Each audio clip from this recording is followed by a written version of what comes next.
Ya, anak-anak sekalian, tadi Ustadz sudah men-share soal, apakah sudah terkirim? Sudah terkirim atau belum? Sudah, Ustaz. Sudah ya, oke. Dikerjakan ya, Ustaz? Apa?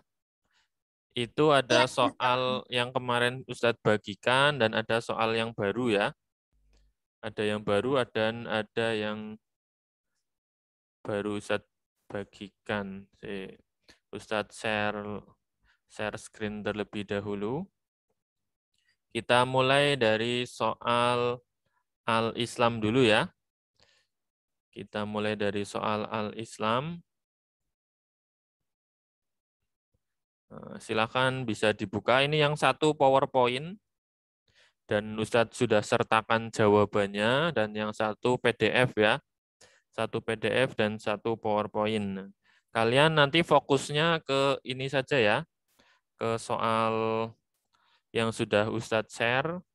Tidak usah fokus ke kisi-kisi ya. Karena ini sudah berdasarkan kisi-kisi. Kalau kalian menjabarkan sendiri di kisi-kisi, nanti malah kelamaan dan kesulitan. Nah, lebih baik kalian fokus ke soal-soal yang Ustadz jelaskan.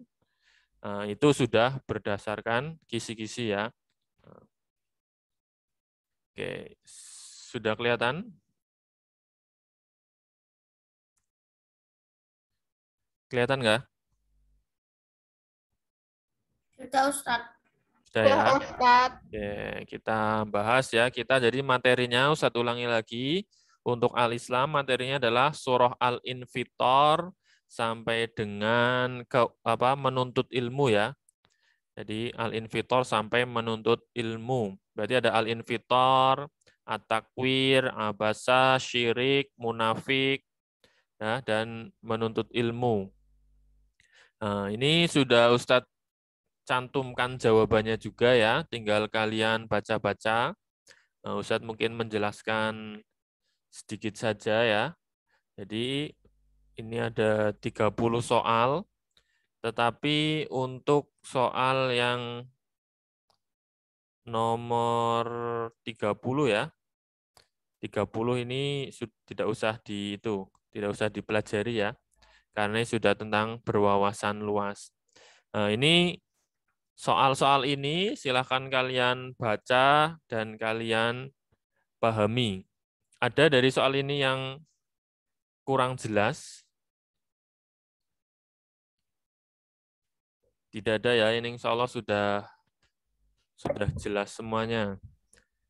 Ini untuk soal yang tidak usah dipelajari yang nomor berapa, Us? itu yang berwawasan luas ya. Kalau berwawasan luas itu udah kelebihan materi. Jadi batasan kita sampai menuntut ilmu saja. Nah, kita fokusnya ke soal yang belum ada jawabannya ya. Itu kan soal yang sudah ada jawabannya, sudah usah cantumkan jawabannya, tinggal kalian baca-baca sendiri. Kita fokus ke soal yang belum ada jawabannya. Nah, coba nanti satu-satu atau kita bahas bersama-sama ya. Share screen, oke. Kita fokus ke soal yang belum ada jawabannya. Oke, soal nomor 1. Surat Al-Infitor adalah surat yang diturunkan di kota Mekah dan diturunkan setelah surat Surat An-Nazi'at ya. Yang belum bisa ditulis. Oh ya, kemarin ada beberapa yang belum dapat ya karena tidak masuk. Yang masuk dapat soal secara kertas langsung, tetapi yang belum masuk ini Ustadz kasih PDF-nya ya. Bisa ditulis di buku tulis yang PDF. Oke, jadi surat Al-Infitor diturunkan setelah surat An-Nazi'at. Nomor 2. Saat kiamat terjadi, langit akan terbelah, bintang-bintang jatuh berserakan, dan kuburan-kuburan dibongkar ya. Gampang nih ya, dibongkar. Soal nomor 3. Coba soal nomor 3 dibaca, Mas. Kita satu-satu ya. Mas Fadil. Soal nomor Nomor 3. Nomor 3. Oke, Dad. Manusia adalah makhluk yang sempurna karena dibekali akal oleh Allah Subhanahu wa Akal taala. oleh Allah Subhanahu wa taala ya. Beda akal dengan otak. Karena kadang ada yang nggak teliti malah nyoretnya otak. Kalau otak itu hewan punya ya.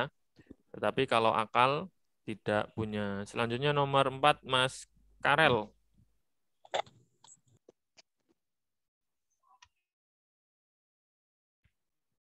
Baca soalnya sekalian ya Ustaz. Heeh. Surat At-Takwir terdiri dari 29 ayat dan berada pada urutan ke-81 di dalam Al-Qur'an. 81 ya, urutan ke-81. Mbak Humaira Amalina Hanifah. Ya Us. Marfu'atim mutahharah. Ayat di atas adalah surat Abasa ayat 14. Ayat ke-14 ya. Nah, nanti kalian harus hafal ini. Kalau kalian nggak hafal, nanti nggak tahu urutannya. Selanjutnya Mbak Jauza. Nomor 6, Us. Nomor 6. Ida syamsuku wirat. Kata yang bergaris bawah artinya matahari. Matahari ya, asyamsu. Kalau an-nujum, wa idzan nujum, nujum itu apa? Bintang ya. Jibal itu apa? Gunung. Nah, itu nanti kalian kalau arti itu kalian pelajari yang awal-awal saja. Selanjutnya Mas Oni. Fungsi Al-Quran bagi kitab-kitab sebelumnya adalah sebagai penyempurna. Sebagai penyempurna ya, untuk kitab-kitab sebelumnya adalah sebagai penyempurna. Kalau sebagai untuk manusia sebagai apa?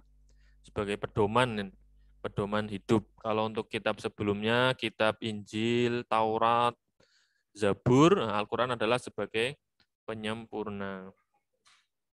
Oke, lanjut Albani.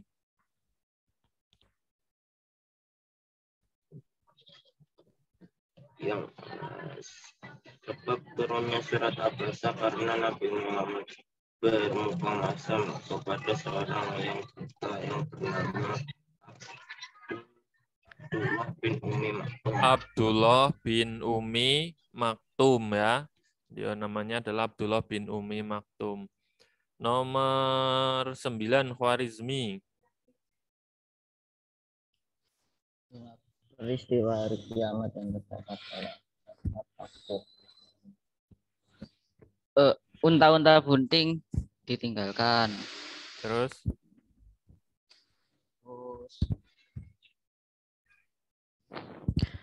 gunung dihancurkan. oke, terus apa lagi? Bintang-bintang berjatuhan. Oke. Matahari digulung. Matahari digulung. Lautan meluap ya. Meluap. Oke. Selanjutnya nomor 10 Mas Bagas.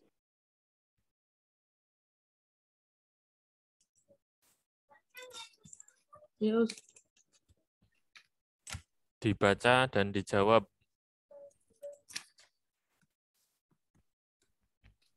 Sebutkan tiga isi kandungan dalam Quran surat Abasa.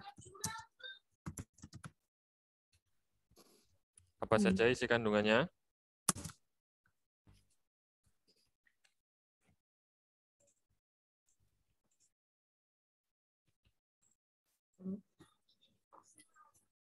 Jawabannya apa?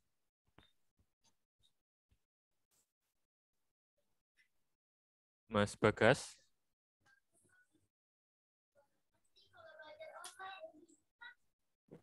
Halo Mas Bagas. Yes. Apa jawabannya? 3 isi kandungan At-Takwir. Ada yang tahu? Abasa. 3 kandungan Abasa. Ya, aku tahu. Ada yang tahu jawabannya apa? Tahu, Ustaz. Saya tahu. Tahu. Apa? Pertama apa tentang apa isi kandungannya? Nabi Muhammad yang bermuka masam. Oke, itu ya. Jadi Abasa adalah tentang yang pertama tentang apa? Allah mengingatkan Nabi Muhammad yang bermuka masam kepada siapa? Abdullah bin Umi Maktum ya. Yang kedua, Allah mengingatkan tentang kesombongan manusia. Padahal manusia berasal dari apa? Berasal dari air mani ya di sini ya di ayat Al-Qur'an. Dan yang terakhir, manusia hanya bisa menanam dan merawat. Sedangkan yang menumbuhkan adalah Allah Subhanahu wa taala. Itu adalah kandungan surah Abasa. Lanjut Mbak V, nomor 11. Nomor 11, Ustaz. Uh-uh. Apabila ada huruf mim sukun bertemu dengan huruf ba, maka hukum bacaannya adalah izhar syafawi. Ayo, mim sukun ketemu ba. Mim sukun gimana? Apa jawabannya? Ikhfa syafawi. Ikhfa syafawi ya. Mim sukun ketemu ba itu ikhfa syafawi. Mas Aidan.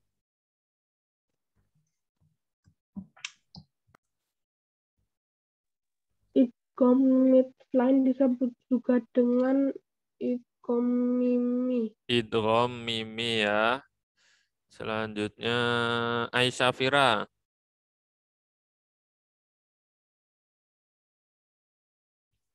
Halo Mbak Aisyah Fira.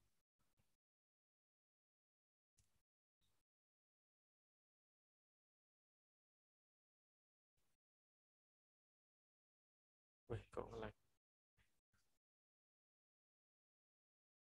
Cek.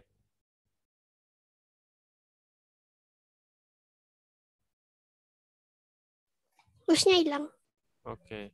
Mbak Aisyah Fira nomor 13. Izhar syafawi, Us. Izhar syafawi. Kenapa izhar syafawi? Mim sukun bertemu dengan huruf lain Oke.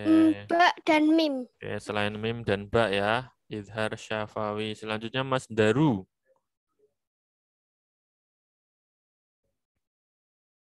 Ya, Us. Nomor 14. Apabila ada huruf mim sukun bertemu dengan huruf lam, maka cara membacanya adalah jelas.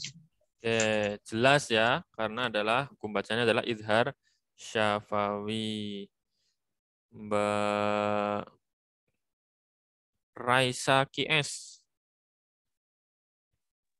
Inna alaihim mu'tadah. Pada ayat di atas terdapat hukum bacaan idgham mimi. Idgham mimi ya. Kenapa idgham mimi? Mim sukun bertemu dengan mim. Oke, mim sukun bertemu dengan mim. Selanjutnya Mbak Zia. Izhar syafawi adalah apabila mim sukun bertemu dengan huruf selain mim dan ba. Selain mim dan ba. Mas Rafid. Selanjutnya Mas Rafid.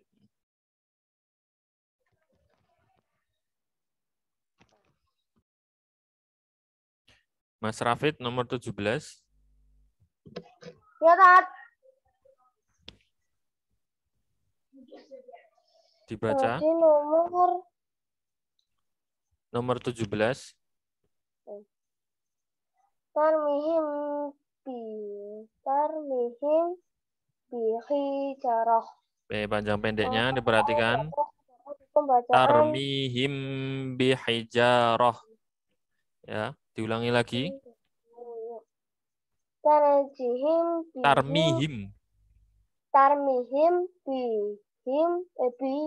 bihijarah. Padahal di atas apa hukum bacaan? Ada hukum bacaan apa?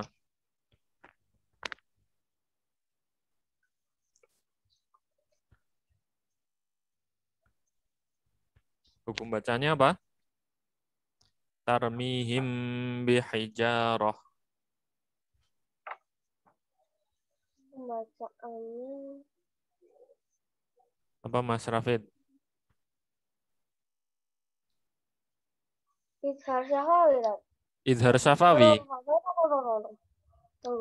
Apa? Kamu lihat di itu loh, di tulisan itu ada mim sukun ketemu huruf apa? Ini loh. Mim sukun ketemu apa? Ikhfa syafawi. Ikhfa syafawi. Kenapa ikhfa syafawi? Karena mim bertemu ba. Mim ketemu ba ya. Dilihat mim sukunnya ketemu sama huruf apa ya. Dilihat mim sukunnya, dicari mim sukunnya. Nah, nanti baru tahu jawabannya ya. Oke, selanjutnya Mbak Ainun.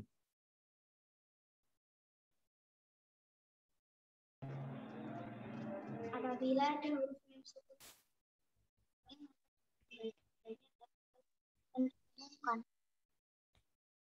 Apa mim sukun bertemu dengan mim, cara membacanya gimana? sempurna dengan didengungkan. Sempurna dengan didengungkan ya, harus sempurna didengungkan. Selanjutnya Mbak Rindu. Cek Mbak Rindu. Nomor 19. Ya, Us.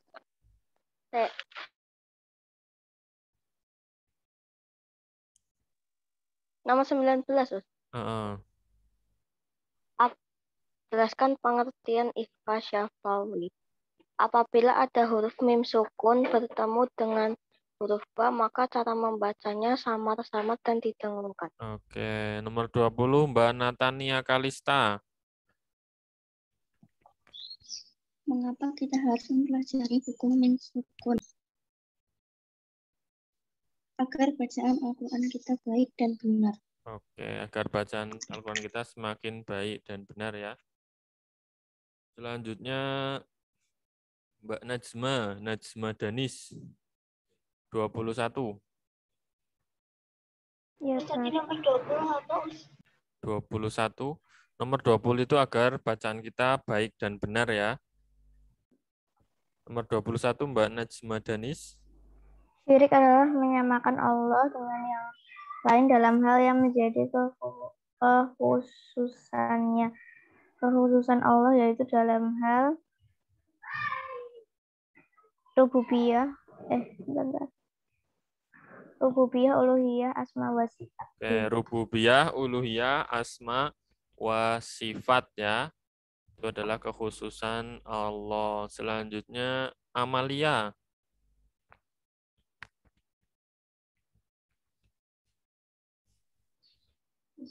Amalia 22.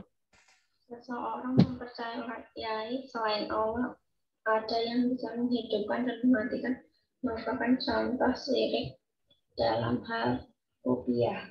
Rububiyah ya, mempercayai ada yang bisa menghidupkan dan mematikan selain Allah adalah syirik dalam hal rububiyah. Selanjutnya Orin 23. Fulan memberikan sesembahan kepada kerbau Kepala kerbau. kepada Nyi Roro Kidul, maka fulan disebut musyrik. Musyrik ya, musyrik. Musyrik itu apa? Orang yang melakukan syirik. Fulan memberikan sesembahan kepala kerbau kepada Nyi Roro Kidul. Itu adalah musyrik sifat. Orangnya musyrik kalau sifatnya adalah syirik ya. Oke, selanjutnya Mbak Naila. Nomor 24.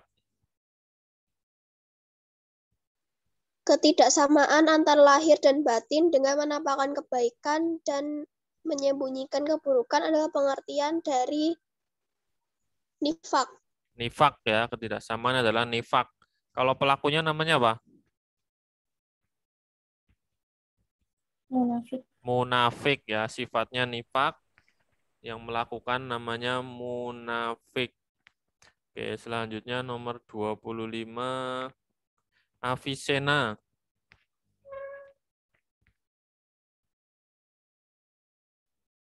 Orang munafik apabila diberi amanat maka ia berkhianat. Berkhianat ya, kalau diberi amanah itu orang munafik berkhianat, tidak amanah atau tidak tanggung jawab ya. Oke. Selanjutnya nomor 26 Alis.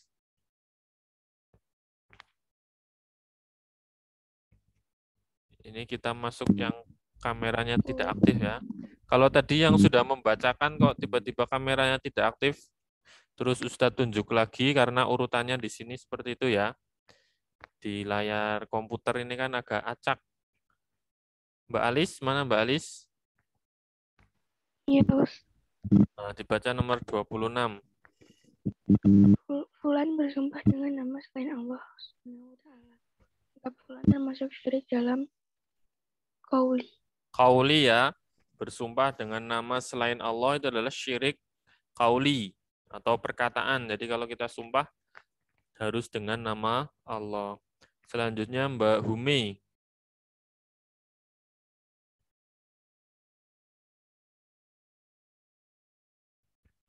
Humi 16 6B.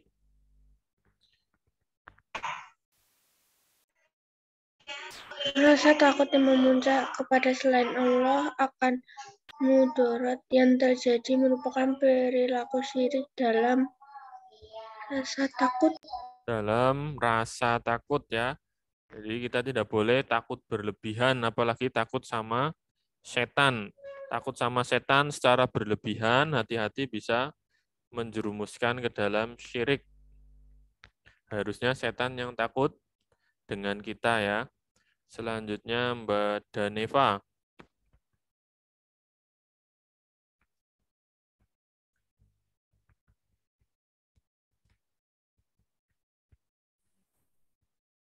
Halo Mbak Daneva. Orang munafik apabila sholat dia berdiri dengan malas. Oke, orang munafik apabila sholat dia berdiri dengan malas. Mas Aska Kiandra.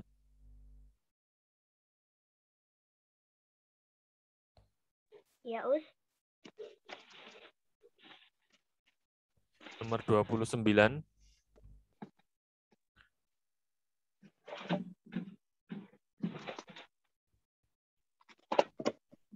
Sebutkan 3 bahaya dari perbuatan syirik. 3 bahaya syirik apa saja?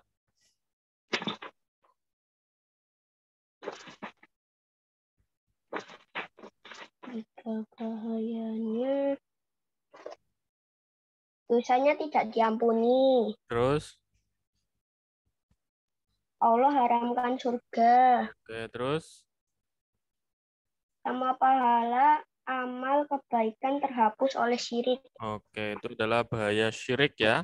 Semua pahala bakal terhapus, haram surga, dan dosanya tidak diampuni jika tidak bertaubat. Selanjutnya Mas Kosa.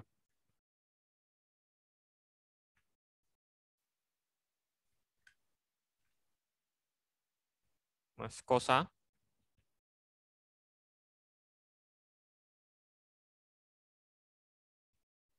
Halo Mas Kosa.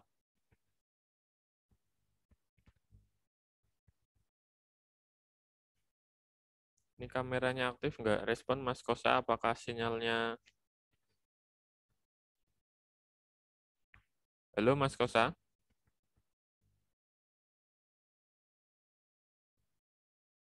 Oke, Mas Kosa tidak merespon. Mbak Meka. Meka nomor 30 dijawab. Sebutkan 3 tanda orang munafik. Jika bicara berbohong, jika berjanji mengingkari, jika diberi amanah khianat. Oke, itu tanda-tanda orang munafik ya.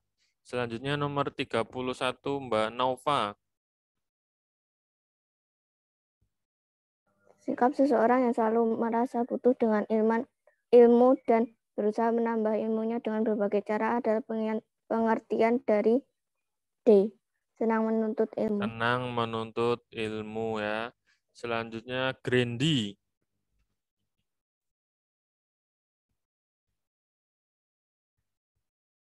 Mas Grendi. 32.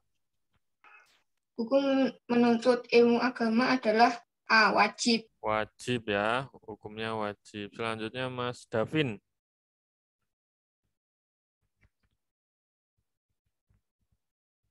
Ya, Tat.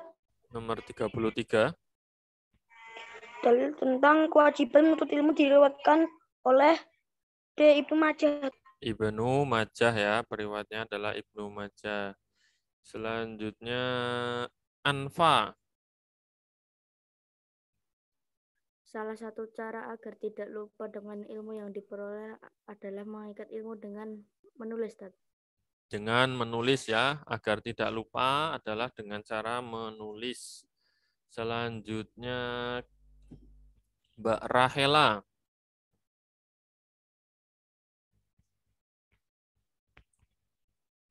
Halo Mbak Rahela. Cek Mbak Rahela ada? Ini Mbak Rahela dari awal pembelajaran sampai akhir Ustadz panggil tidak pernah ada respon ya. Apakah ini ada respon? Halo Mbak Rahela. Sampai PTS ini. Halo? Oke, ternyata Mbak Rahela sampai PTS ini ketika ditunjuk tidak ada respon lagi ya. Oke, lanjut Mas Raffi. Nomor 35. Nomor 35. Berikut ini yang bukan termasuk adab menuntut ilmu adalah C. Malas. Malas ya, ada adab menuntut ilmu. Ada banyak. Bisa kalian pelajari lagi. Selanjutnya Mas Rafif, 36.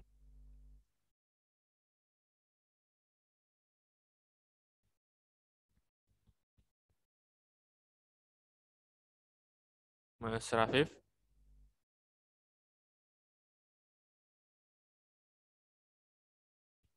Halo, Mas Rafif ada? Oke, kalau tidak ada lanjut Mas Fakih. Ya, Us. 36. Allah akan meninggikan derajat orang yang beriman dan orang yang berilmu beberapa derajat tertulis di dalam Al-Quran surat bentar, Us.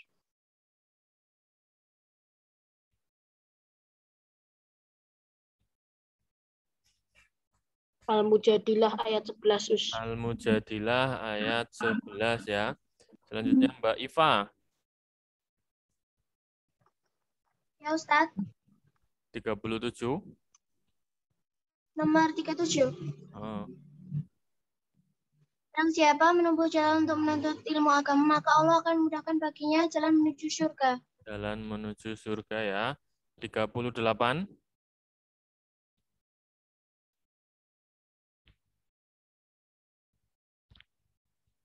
Mas Buma.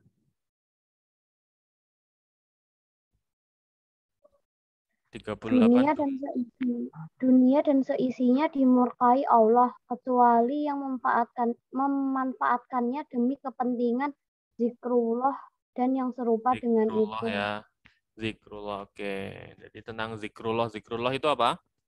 Mengingat Allah ya. Selanjutnya Almira Quainisha 39.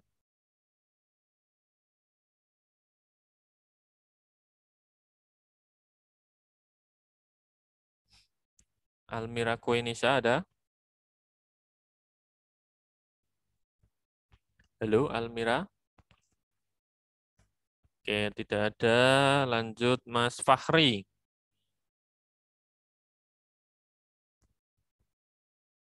Mas Fahri 6A 12. Halo Mas Fahri. Oke, Mas Fahri tidak ada, tidak respon. Lanjut Ilona.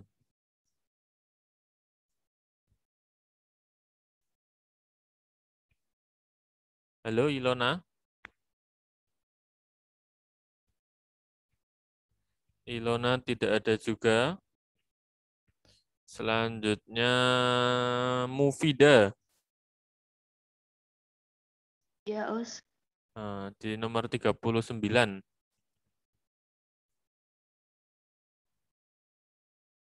Mengapa kita harus bersungguh-sungguh dalam menuntut ilmu? Jelaskan.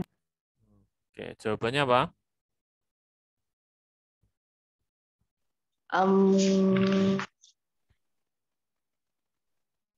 Mengapa kita harus bersungguh-sungguh dalam menuntut ilmu?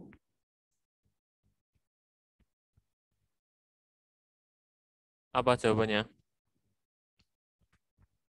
Ditinggikan derajatnya. Oke, itu ya agar itu juga bisa ya. Ini sangat banyak sekali. Kenapa harus sungguh-sungguh? Agar kita bisa juga sukses ya, sukses dunia maupun akhirat, dimudahkan jalan menuju surga, agar ilmu kita bisa bermanfaat dan lain sebagainya ya. Nah, kalian kembangkan sendiri. Selanjutnya Felicia nomor 40. Ya, Ustaz. Sebutkan 3 manfaat orang senang menuntut ilmu. Jawabannya, ditinggikan derajatnya, dimudahkan jalan menuju surga, dan agar tidak dimurkai Allah. Oke, itu ya.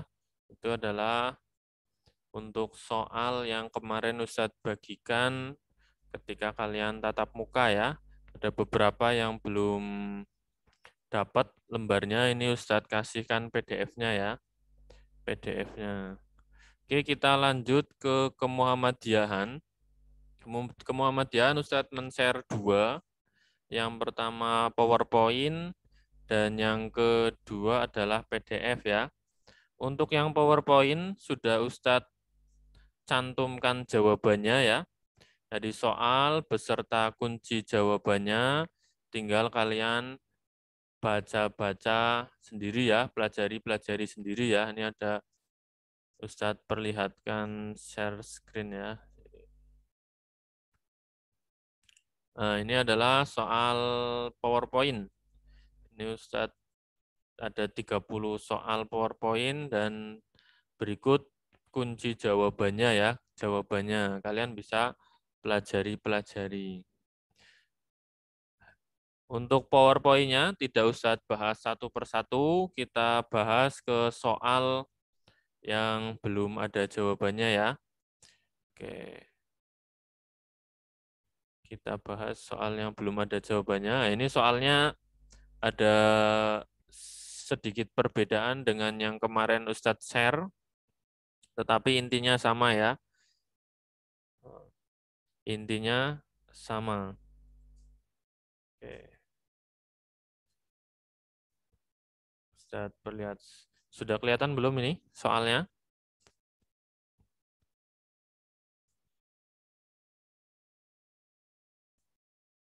Oke, sebentar.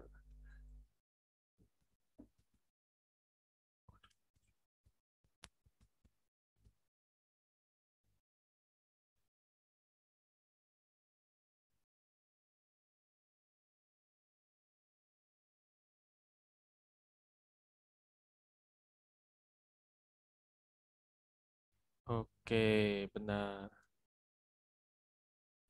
Kemarin Ustadz men-share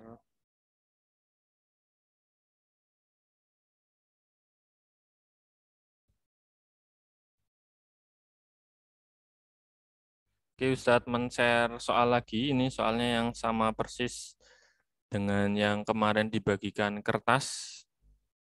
Ya, di-share.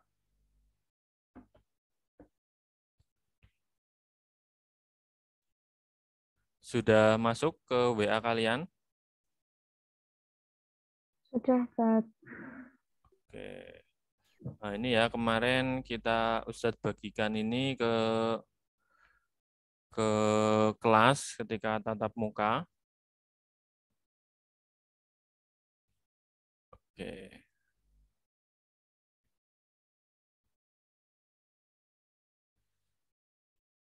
Kelihatan di layar? Jadi untuk kemuhammadiyahan ini materinya memang sangat sedikit ya. Materinya sangat sedikit dan hanya ada 1 KD. Jadi kalau kita lihat soalnya seperti itu saja ya. Karena memang materinya sedikit. Kita masuk ke soal nomor 1. Coba kita ulangi lagi dari depan ya. Soalnya sudah terkirim ya. Silakan dari Mbak Mufida nomor 1. Ya, Us.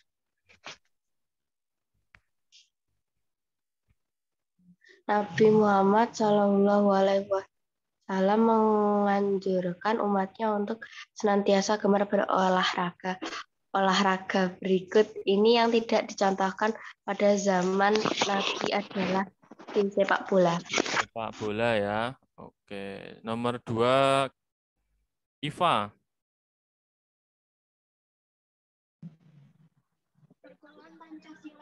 Pancasila berikut yang merupakan bagian dari organisasi otonom persyarikatan Muhammadiyah adalah tapak suci. Tapak suci ya. Tapak suci. Selanjutnya Dume. Tapak Suci merupakan organisasi Muhammadiyah yang memiliki kegiatan dalam bidang mental dan spiritual. Mental dan spiritual ya. Selanjutnya Farel.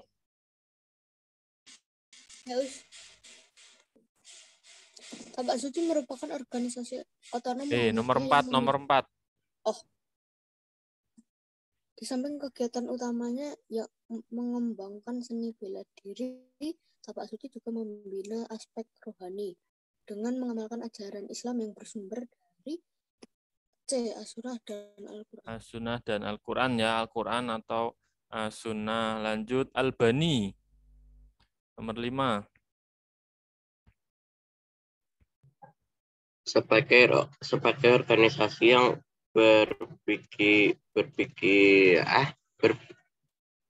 berkiprah dalam pencaksilat, Tapak Suci menginduk kepada IPSI, kepanjangan dari IPSI.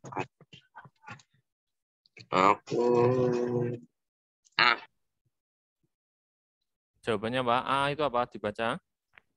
Ikatan Pencaksilat Indonesia. Ikatan Pencaksilat Indonesia ya. Oke, selanjutnya Khwarizmi.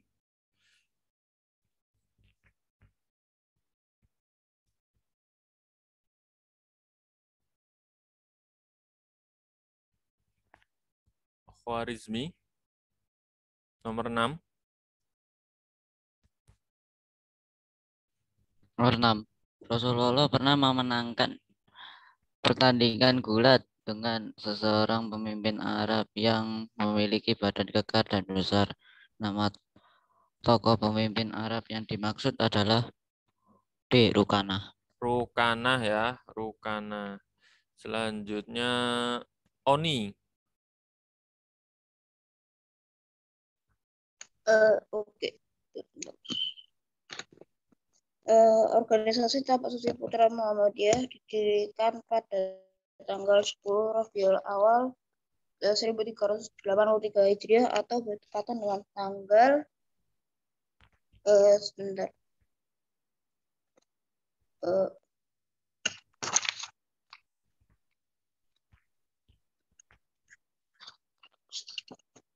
Tanggal berapa?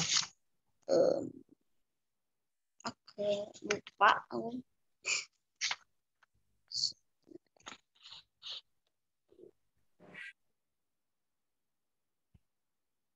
Pada tanggal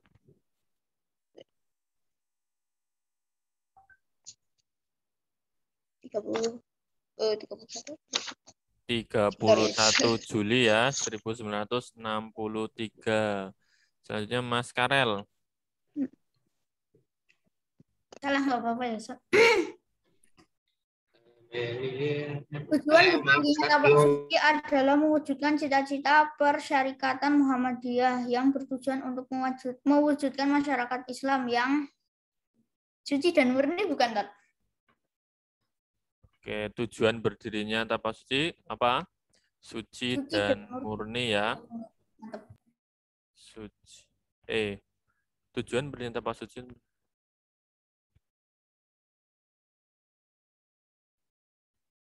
Harusnya sebenar-benarnya ya, biasanya ya, mewujudkan masyarakat Islam yang sebenar-benarnya.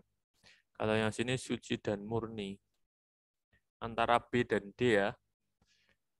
Mewujudkan masyarakat Islam yang Oke, lebih tepatnya yang D ya. Jasmani dan rohani ya, tidak hanya badannya tetapi rohaninya juga ya, sehat jasmani dan rohani. Nomor 8 D ya. Selanjutnya nomor 9, Mbak Jauza.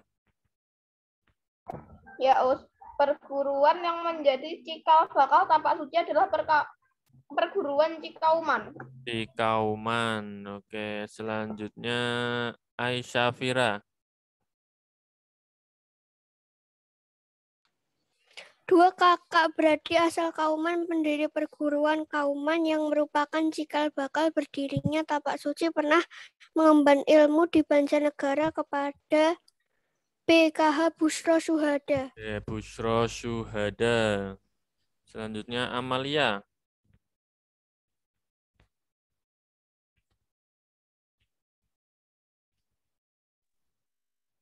Nomor 11, Kak. Nah,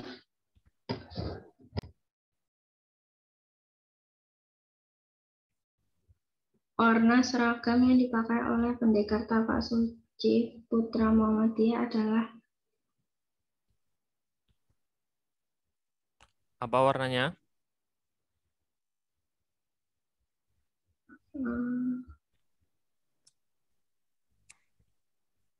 Warna seragam tapak suci apa? B. Kuning dan merah. Kuning dan merah ya, kuning dan merah atau merah dan kuning. Oke, selanjutnya Daneva.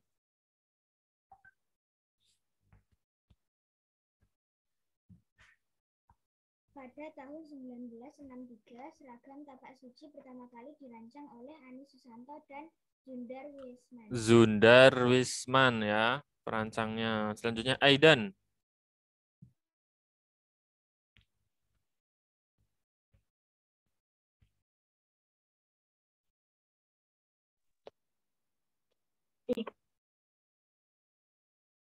Aidan nomor 13.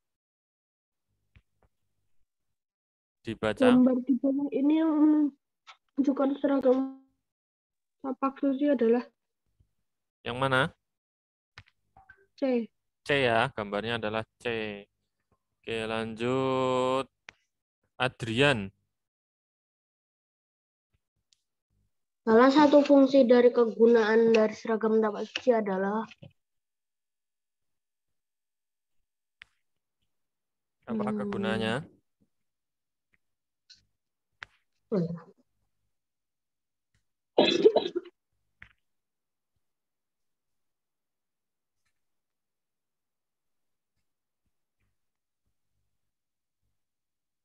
Yang mana? Kelihatan ya dari sini harusnya. Tanpa melihat buku. melatih disiplin. Oke, untuk melatih disiplin ya. Oke, selanjutnya nomor 15. Humaira Amalina Hanifah.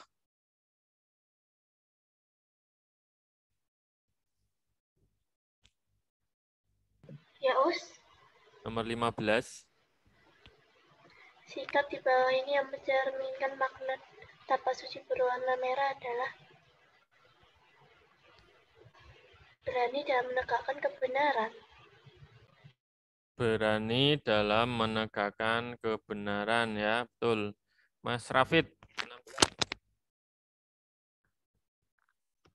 Ya, Nat.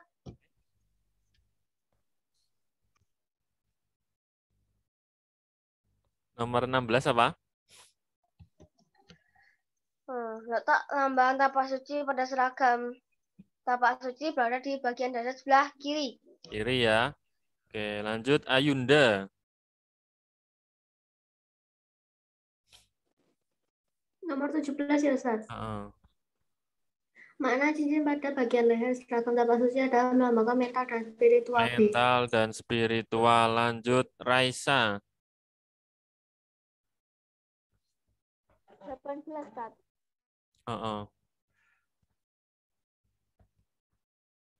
18. Lambang tapak suci memiliki warna dasar yang berarti keagungan. Warna tersebut adalah warna biru. Warna biru ya. Oke, lanjut. Ainun.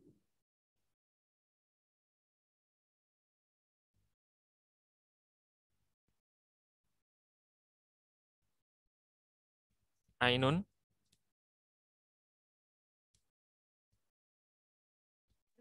Ya Ustadz, nomor berapa ya? Nomor 19.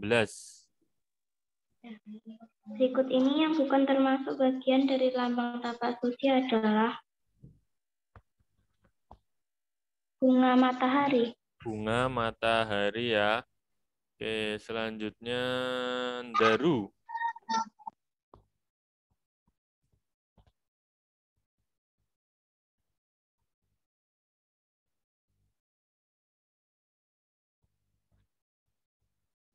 Daru. Ya Ustadz. Yang nomor 20. 20. Bagian bunga mawar pada lambang di atas memiliki makna keharuman. Keharuman ya, bunga mawar. Oke. Selanjutnya oke, kita bahas ya, ini tinggal 15. Lingkaran biru dengan tepi hitam. Itu artinya apa? Ada yang tahu? Kekal dan abadi. Kekal dan Allah Maha abadi. Kekal. Kekal dan abadi. Nomor 22, bunga melati putih pada lambang tapak suci. Artinya apa? Kesucian. Kesucian. Sikap yang tepat dilakukan oleh pendekar tapak suci. Yang mana? 1 dan 3. 1 dan 3 ya, selalu datang tepat waktu, memakai seragam lengkap. Nomor 24, berikut sikap dalam kehidupan sehari-hari yang sesuai dengan makna lambang tapak suci tangan terbuka. Tidak pernah mencontek ketika ulangan. Tidak pernah mencontek ketika ulangan. Sesuai dengan makna.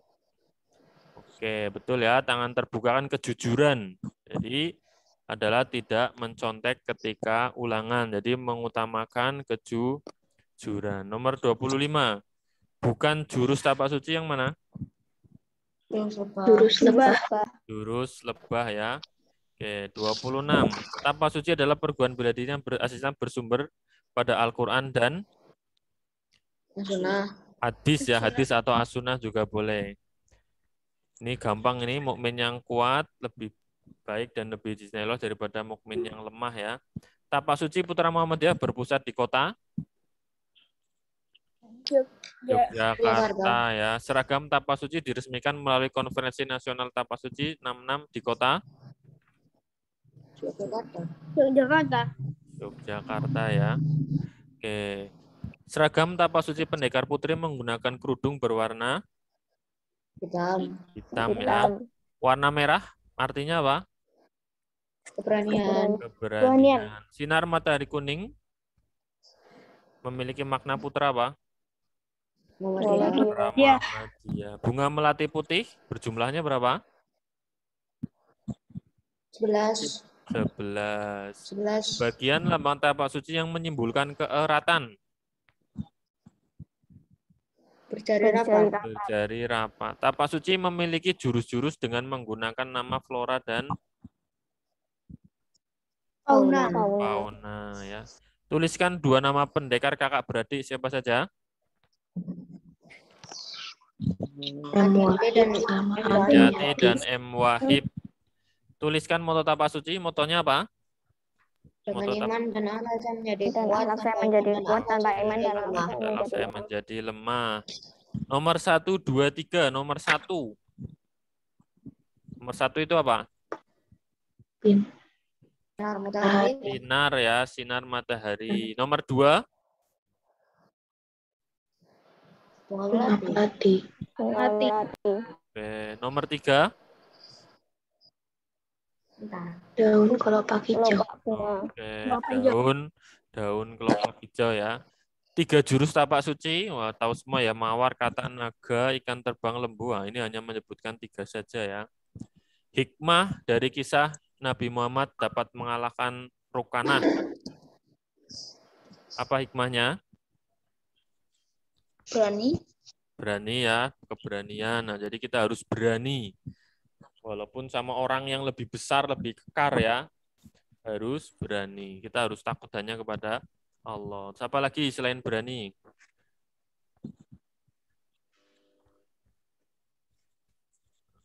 Percaya diri. Percaya diri juga bisa ya, keimanan juga bisa ya. Tidak boleh sombong. Tidak boleh sombong juga ya. Oke, banyak sekali hikmah-hikmah di sini. Oke, anak-anak ini jadi ya. Ustadz. Nomor 38 tadi yang 2 apa, Ustadz? Yang 38. Yang 2 itu apa? Bunga melati putih.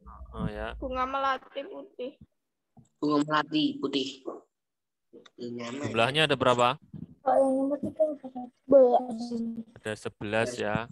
Nomor 3 itu apa? Kelopak.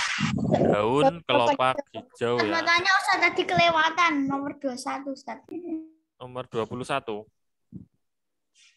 21 itu apa itu? 21 itu apa? Lingkaran biru dengan tepi hitam. Maha? Kekal dan abadi ya, tadi sudah itu. Kekal dan abadi. Oke, anak-anak sekalian, sampai sini ada yang ingin bertanya. Jadi untuk kemuhammadiyahan memang materinya sangat sedikit ya. Kalau dihitung ini hanya 1-2 lembar ya. Jadi materi kemuhammadiyahan itu hanya 2 lembar saja. Jadi materinya memang itu-itu saja ya. Jadi materinya tentang seragam, lambang. Nah, jadi kalian harus dikuasai. Gitu, sampai sini ada yang ingin bertanya atau ingin ditanyakan? Atau ada yang belum?